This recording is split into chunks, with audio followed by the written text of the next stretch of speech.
I'm joined by Kristian Jack. Major League Soccer Commissioner Don Garber said he never expected this to be easy. He thought they would encounter roadblocks along the way to getting this tournament on and Major League Soccer back into action.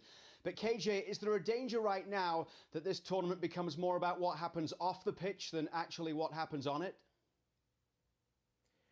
Absolutely there is, and I would say that would be okay. You know, we're in the middle of a global pandemic and everybody I speak to inside the bubble is concerned. They're still concerned, and I don't think those concerns and the level of anxiety will go away throughout the tournament. I do think that eventually once games start being played on the field, the storylines will turn that way, particularly from a sporting point of view, and they perhaps should.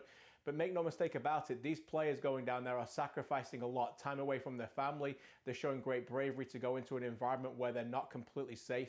They believe that hopefully will come. But if we're still talking about this in day 15 of the tournament, I think that's perfectly fine.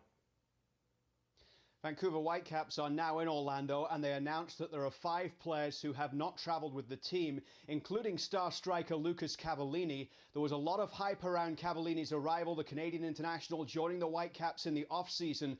With him not there, how much of a hit is that to the Whitecaps' hopes of success here?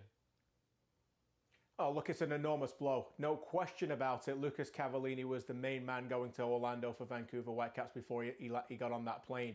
You know, not only is Lucas Cavallini pulled out, Canadian international Tosin Ricketts is out, and also Freddie Montero. They're 3 best number 9 goal scorers in that position. So, you know, it's a massive blow to their chances in the tournament. They're fully supporting these players. And 5 Whitecaps players in total are out. I spoke to a couple of them in the last 24 hours. I think it's important to note that they were really torn here. This has not been an easy decision for them. Both of them had legit reasons as well. But this has been a very difficult time for players who even haven't made the trip as well. But as you're right, on the field, it's a massive blow for the Whitecaps as well. Toronto FC's game has been delayed until Sunday after they arrived in Orlando a few days after they were originally set to be there.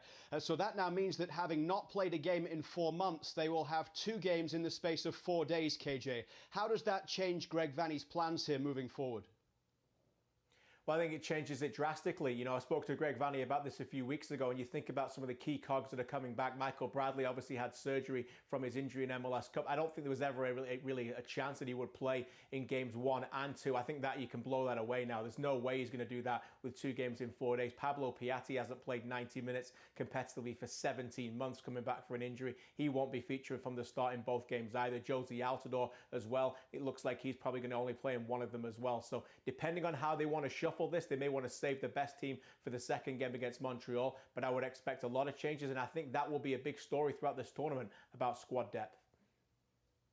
Hopefully we can start talking more about what happens on the pitch at Disney when the tournament gets underway. MLS is back, starts with Orlando against Miami on Wednesday.